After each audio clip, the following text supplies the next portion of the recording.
Hey, what's going on, everyone? If you're new here, hit that subscribe button right now. We're on a mission to hit 1,000 subscribers, and we need your help to get there. Every single subscription matters and helps us keep bringing you the realest NFL content out there. Now let's get into this absolute chaos unfolding in Cleveland. Tony Grossi just did the unthinkable. The man who spent months mocking Shedeur Sanders on live TV, who called him overhyped, fragile, and not NFL material, has now flipped the script completely. Not only is Grossi suddenly praising Shedeur, he's now saying Sanders is better than Dillon Gabriel and should be the starting quarterback for the Cleveland Browns. Let that sink in. This is the same guy who once laughed at Shedeur's sore arm, the same guy who called him a joke after his first preseason snap. So what changed? How did the loudest critic of Shedeur Sanders turn into a believer overnight? And more importantly, what does this say about the disaster unfolding in Cleveland? Because once you hear what really pushed Grossi over the edge, you'll realize this isn't just a media flip, it's a warning shot for everyone in the Browns organization.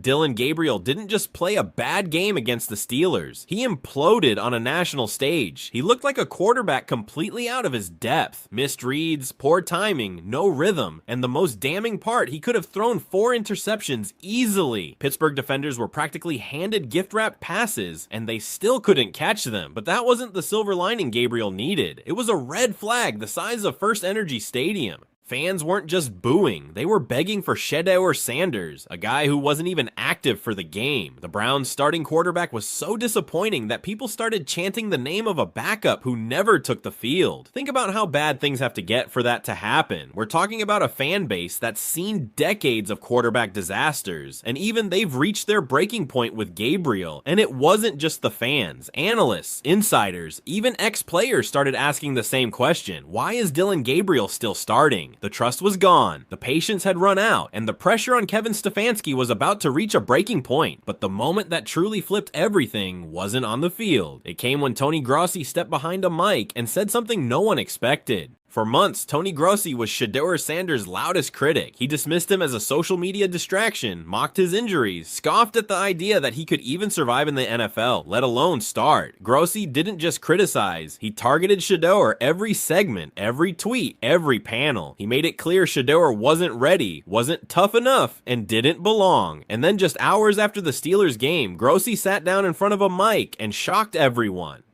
I think Shedeur is better than Dillon Gabriel. I think he should be the Browns' starting quarterback. Silence. People thought it was sarcasm at first, but no, he meant it. This wasn't a backhanded jab. It wasn't some passive-aggressive shot. It was a full-blown confession, a public admission that everything he'd said before might have been wrong. And this wasn't just some casual sports take. This was Tony Grossi, a man whose opinion carries serious weight in Cleveland's media circles. When he changes sides, people pay attention. But why the sudden shift? Was it really just about Dillon Gabriel's poor performance? Or had this been building behind the scenes?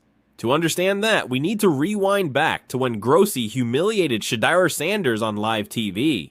Long before Tony Grossi flipped the narrative, he was building it brick by brick with every insult he tossed at Shedeur Sanders. It wasn't just analysis, it was personal. When Shedeur mentioned soreness in his throwing arm, Grossi didn't show concern. He didn't offer insight, he laughed. On live television, Grossi took a jab at Sanders, questioning how a quarterback with fewer reps than the starters could possibly be sore. His tone was mocking, his intent clear. He used that moment of vulnerability to paint Shedeur as weak, as someone who wasn't cut out for the grind, someone who in Grossi's eyes already didn't belong. And it wasn't a one-off. Every week he found a new angle. Sore arm, social media, family hype. He turned Shedeur Sanders into a punchline. Fans picked up on it, so did Shedeur. And while the media laughed, Sanders kept working quietly, methodically, and with something to prove. But Grossi didn't see that. He didn't want to, because for Tony, Shedeur wasn't just a player, he was a target. And that grudge boiled over when the spotlight hit a preseason game, and Shedeur Sanders decided he was done being silent. It was supposed to be just another preseason game. Shedeur Sanders had put in a solid performance against the Panthers. Nothing flashy, just efficient, sharp throws, composure, control. But for Shedeur, that game wasn't just about the scoreboard, it was personal, because waiting on the sidelines was Tony Grossi, clipboard in hand, microphone live, criticism locked and loaded. But this time, Shedeur didn't wait for the next media segment. He didn't give Grossi the chance to twist the story again. He walked right up to him, face to face. With the cameras rolling and mics hot, Shedeur looked Grossi dead in the eye and said something that would change everything. "Now, Tony, you got something nice to say about me?" He wasn't smiling. There was no fake charm or rehearsed line, just raw energy built from months of public slander.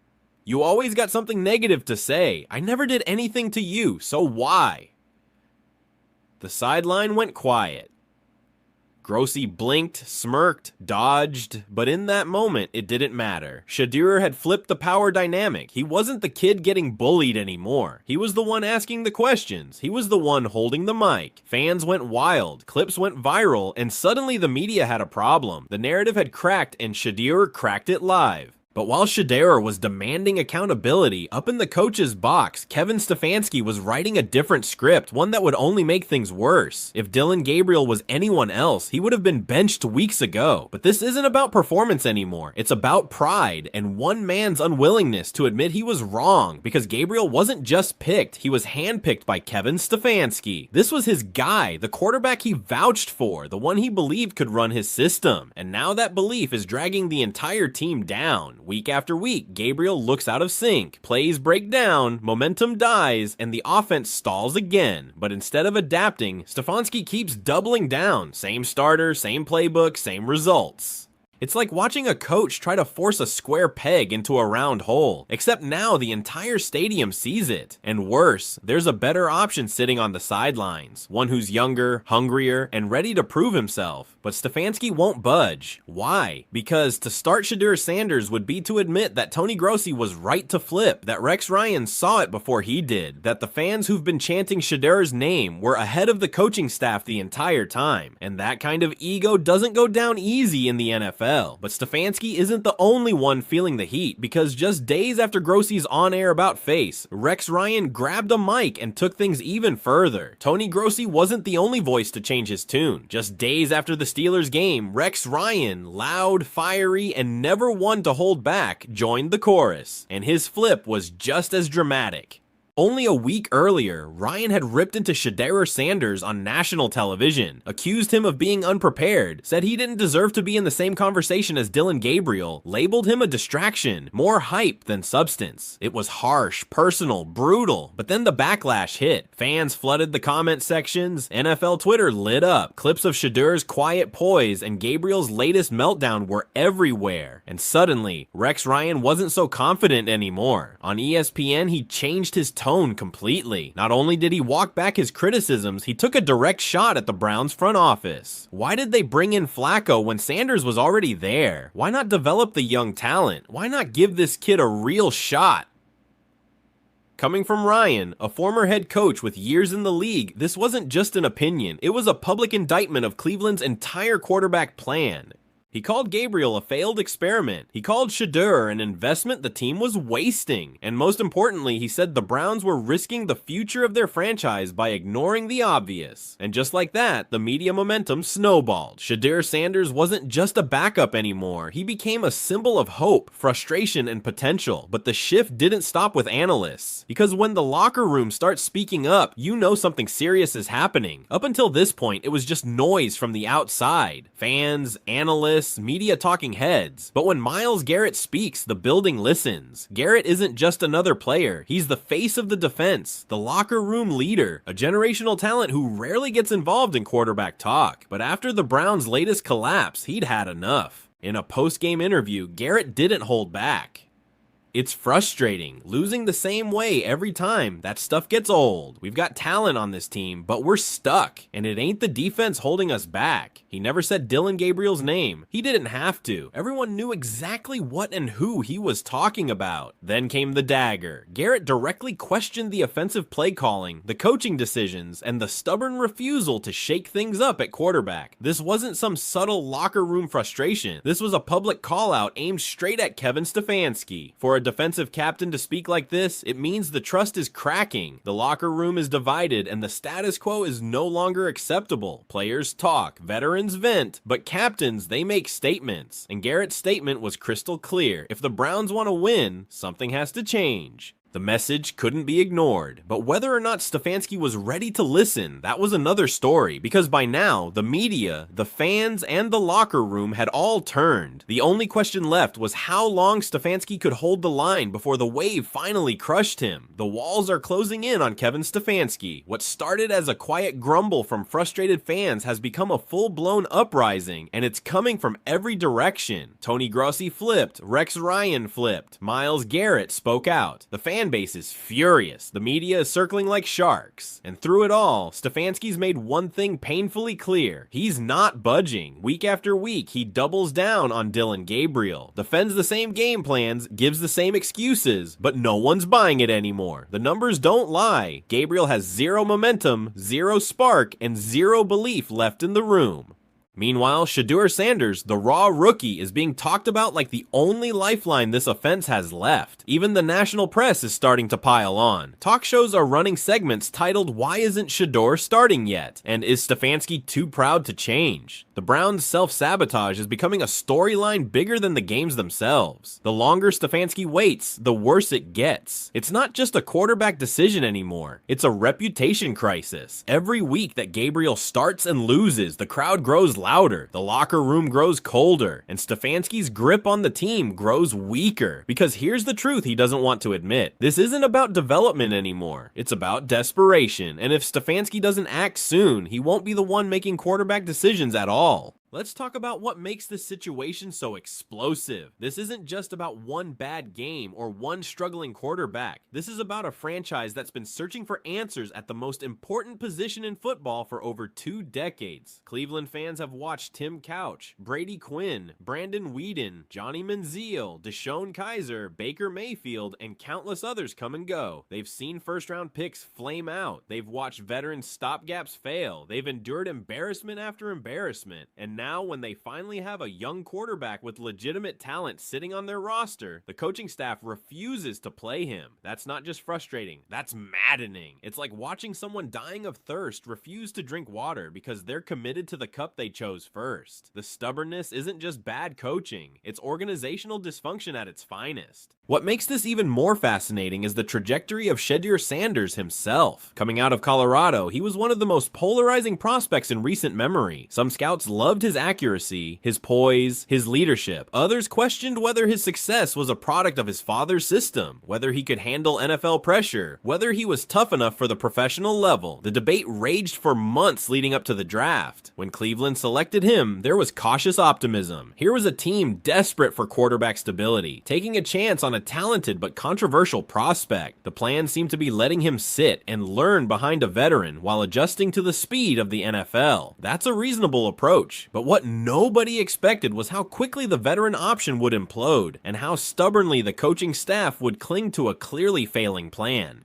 Dillon Gabriel came to Cleveland with his own share of questions. He'd been productive in college, sure, but never dominant. He'd shown flashes but lacked consistency, and in the NFL, those flashes have been few and far between. His decision-making has been questionable at best. His arm strength is average, his pocket presence is shaky, and most damning of all, he doesn't inspire confidence in his teammates. You can see it on the sideline, in body language, in the way receivers react after broken plays. There's no belief. Compare that to Shedeur, who in limited preseason action showed exactly what scouts loved about him. Quick release, accurate throws, command of the huddle. He looked like a quarterback who belonged, someone who could run an NFL offense right now, not someday, not after another year of development, right now. And yet, he sits. The Tony Grossi saga adds another layer to this mess. Grossi is a Cleveland institution, someone who's covered the Browns for decades. His opinion matters in that market. And when he spent months tearing down Shedeur, it shaped public perception. Fair or not, media narratives influence how fans and even front offices think about players. Grossi's criticism gave cover to those who wanted to doubt Shedeur, who wanted to believe Gabriel was the answer. But then Gabriel kept failing, and failing, and failing some more. And at some point, even the harshest critic has to acknowledge reality. That's what happened with Grossi. He didn't flip because he suddenly loved Shedeur. He flipped because Gabriel gave him no choice. The evidence became overwhelming. The comparison became impossible to ignore. And when a media figure with Grossi's credibility changes course that dramatically, it sends shockwaves through the organization.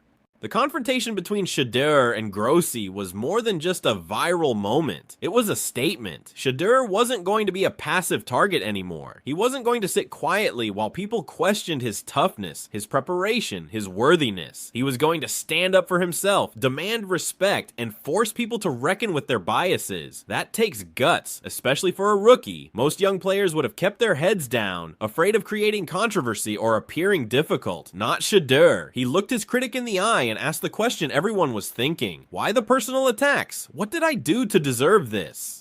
That moment changed the conversation. It humanized Shedeur, showed his competitive fire, and made people reconsider their assumptions. It also put pressure on the Browns, because now it wasn't just about performance. It was about fairness. It was about whether the organization was willing to give their young quarterback a real chance, or whether they were going to let pride and stubbornness dictate decisions. Rex Ryan's flip added fuel to the fire. Ryan is known for shooting from the hip, for saying controversial things to generate headlines. But even for him, this was a dramatic reversal, and his reasoning cut to the heart of Cleveland's dysfunction. Why bring in Joe Flacco, a 38-year-old quarterback with limited upside, when you have a first-round pick sitting on the roster?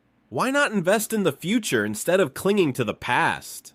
The Browns' decision-making has been baffling. They drafted Shedeur because they believed he could be their franchise quarterback. That's not a mid-round flyer. That's a premium investment. But instead of developing him, instead of building the offense around his strengths, instead of giving him the opportunities to grow, they've treated him like an afterthought. They've prioritized short-term stability over long-term success. And in the NFL, that's how you stay mediocre. Myles Garrett's comments crystallized the locker room sentiment.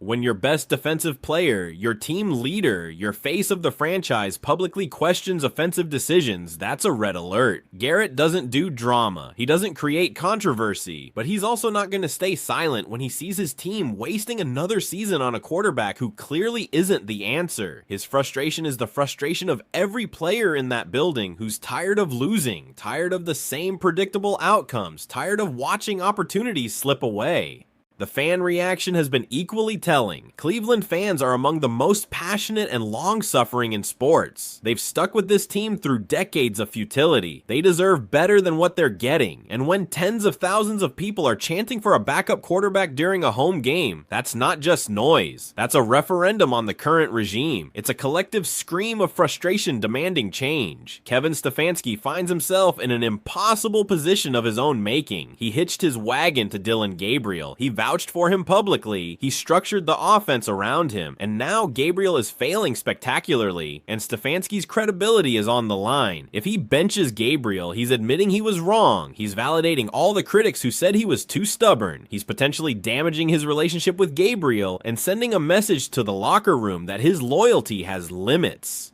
But if he doesn't bench Gabriel, the losses will keep piling up, the fan revolt will intensify, the media pressure will become unbearable, and eventually ownership will step in and make the decision for him. Either way, Stefanski loses. The only question is how much damage he's willing to accept before acknowledging reality. This situation highlights a broader issue in the NFL. Coaching egos too often get in the way of good decision-making. Coaches fall in love with their own evaluations, their own systems, their own guys. And when reality doesn't match their expectations, they double down instead of adapting. It happens across the league, but it's especially damaging when it comes to the quarterback position. Because in today's NFL, if you don't have the right quarterback, nothing else matters. You can have the best defense, the best offensive line, the best receivers. But without competent quarterback play, you're not winning anything meaningful. The Browns have the pieces to be competitive. Their defense is talented. They have playmakers on offense. Their coaching staff, stubbornness aside, has shown ability to scheme effectively, but none of that matters if the quarterback is consistently making bad decisions, missing throws, and failing to execute. It's like having a Ferrari with a broken engine. All the other parts are there, but the most important component isn't working. What happens next will define the Browns' season and possibly Stefanski's tenure. If he makes the switch to Shedeur and it works, he looks like a decisive leader who adapted when necessary. If it doesn't work immediately, he at least gets credit for trying something different and investing in the future. But if he stubbornly sticks with Gabriel and the losses continue, there's no coming back from that. Ownership will lose patience, fans will completely turn, and the locker room will fracture beyond repair. The pressure is mounting from every direction. Media members who once defended the status quo are now calling for change. Former players and coaches are questioning the decision-making. Current players are barely hiding their frustration, and the fans who pack the stadium every week are making their voices heard. This isn't sustainable. Something has to give. There's also a larger conversation about how the NFL develops young quarterbacks. The old model was simple. Draft a quarterback, sit him for a year or two, let him learn the system, then hand him the reins. But that model has largely disappeared. Most first-round quarterbacks start immediately now because teams are impatient and because the rookie wage scale makes it financially advantageous to find out quickly whether you have the right guy. Shedeur's situation is caught between these two philosophies. The Browns wanted to give him time to develop, which is admirable, but they're also wasting his rookie contract years on a quarterback who clearly isn't working. Every game Gabriel struggles is a game Shedeur could have been getting valuable experience. Every loss is a missed opportunity for growth. The development excuse only works if the veteran ahead of you is actually performing. When he's not, you're just wasting time. The comparison to other recent quarterback situations is instructive. Look at how the Texans handled CJ Stroud. They didn't overthink it. They put their rookie in position to succeed and let him play. Stroud thrived, and the Texans became playoff contenders overnight. Or look at the Commanders with Jaden Daniels. Same story. Immediate impact, no hesitation. Those organizations recognize that sometimes the best development is just letting young quarterbacks play. Cleveland's approach has been the opposite. They've been overly cautious, overly protective, overly committed to a plan that isn't working, and in doing so, they've potentially damaged both quarterbacks. Gabriel knows he's on borrowed time, that he's one bad game away from getting benched. That kind of pressure doesn't help performance. It makes things worse, and Shedeur, sitting on the sideline watching this disaster unfold, has to be wondering what he needs to do to get a chance. That breeds frustration and resentment. Tony Grossi flipped. Rex Ryan followed. Myles Garrett broke his silence. The fans are fed up, the locker room's restless, and the media storm isn't letting up. All signs now point to one thing. Shedeur Sanders must start. This isn't about potential anymore. It's about urgency. Dillon Gabriel's window has closed, and Kevin Stefanski's refusal to act is starting to look less like loyalty and more like denial. If Stefanski doesn't make the switch soon, he might not get another chance. Because in Cleveland, the Sanders era isn't just coming, it's already knocking. The question is whether the organization will open the door or keep pretending they don't hear it. But make no mistake, this decision will define the next several years of Browns football. Get it right, and they might finally have their franchise quarterback. Get it wrong, and they're back to square one, searching for answers at the position that's haunted them for decades. The moment of truth is here. Kevin Stefanski needs to make a choice. Pride or progress, stubbornness or success, Dillon Gabriel or Shedeur Sanders. And if he chooses wrong, it won't just cost him games. It might cost him his job.